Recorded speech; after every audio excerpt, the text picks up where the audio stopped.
Hello बच्चों, let's see the question. कह रहा है कि यहाँ पे Ca2B6O11 प्लस Na2CO3 का रिएक्शन करवा के फ्यूज करवाया जा रहा है और P, Q और CaCO3 कंपाउंड बन रहा है और P की फर्दर रिएक्शन करवाई जा रही है CO2 के साथ जिससे Q प्लस Na2CO3 बन रहा है।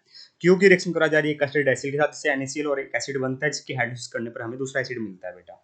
ठीक है, जो R बनता है एसिड बनता है उसको स्ट्रॉन्गली हीट करने पर S मिलता है। S को रिएक्शन करवाने पर CaCO4 के साथ हमारे हीट करने पर हमें ब्लू कलर्ड कंपाउंड मिल रहा होता है। तो देखिए बेटा, मुझे इतना पता है कि जो ये कोलेमेनाइट बोलते हैं इसको बेटा, Ca2B6O11 को, और Ca2B6O11 की जब रिएक्शन कराई जाती है Na2CO3 के साथ, ये प्रिपरेशन होती है बेटा मेरे B2O3 की। एक्चुअली में हम B2O3 की प्रिपरेशन कर रहे होते हैं ना। एक्चुअली में जो बोरोन की जो प्रिपरेशन होती है ना बेटा, उसमें पहले हमें boric anhydride that is B2O3 की प्रिपरेशन करनी पड़ती है ना।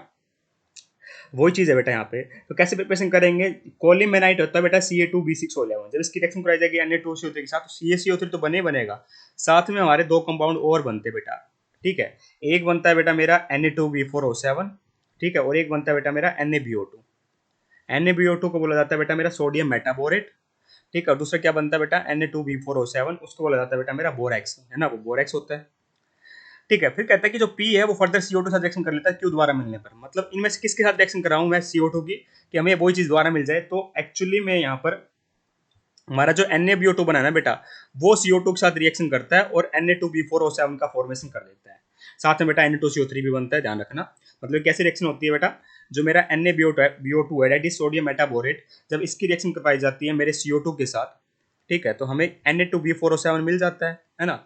Na2B4O7 मिल जाता है और साथ में Na2CO3 मिल रहा होता है। इसको बैलेंस कर देते हैं बेटा, ये 4 आ जाएगा यहाँ पर, अब बैलेंस है। ठीक है, तो एनएड मतलब कहने का मतलब क्या हुआ बेटा, अगर ये फर्दर रिएक्शन कर रहा है CO2 के साथ, इसका मतलब पी तो हमारा यही हुआ ना, NaBO2 हमारा पी हुआ। और पहला क्वेश्चन तो हमारा यही है कि कंपाउंड पी क्या है बेटा। तो कंपाउंड पी क्या है बेटा मेरा NaBO2 that is sodium metaborate. होने को Na2B4O7 भी हो सकता था, पर सोडियम मेटाबोरेट बेटा मेरे फर्दर CO2 से रिएक्शन करता है, ना कि Na2B4O7, इसलिए वो इनकरेक्ट है। और कुछ तो बन ही नहीं रहा बेटा, NaOH और Na3BO3 तो बनता ही नहीं है। ठीक है, हम यहाँ पे करने क्या चाहते हैं बेटा, फाइनली हम B2O3 की प्रिपरेशन करते हैं कोलिमेनाइट से। ठीक है, तो इसमें क्या करते हैं बेटा, जो पाउडर्ड मिनरल होता है मेरा कोलिमेनाइट, उसको फ्यूज किया जाता है सोडियम कार्बोनेट के साथ।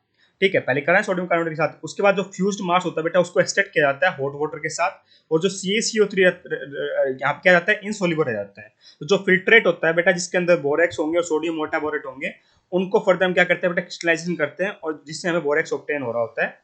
ठीक है, जो रिमेनिंग सॉल्यूशन होता है बेटा उसको ट्रीट किया जाता है कार्बन डाइऑक्साइड के साथ, जो कन्वर्ट कर देता है सोडियम मेटाबोरेट को बोरेक्स के अंदर। वही हमने किया है बेटा यहाँ पर। तो आंसर क्या आएगा बेटा, option number 2। I hope you understand the answer. Thank you so much.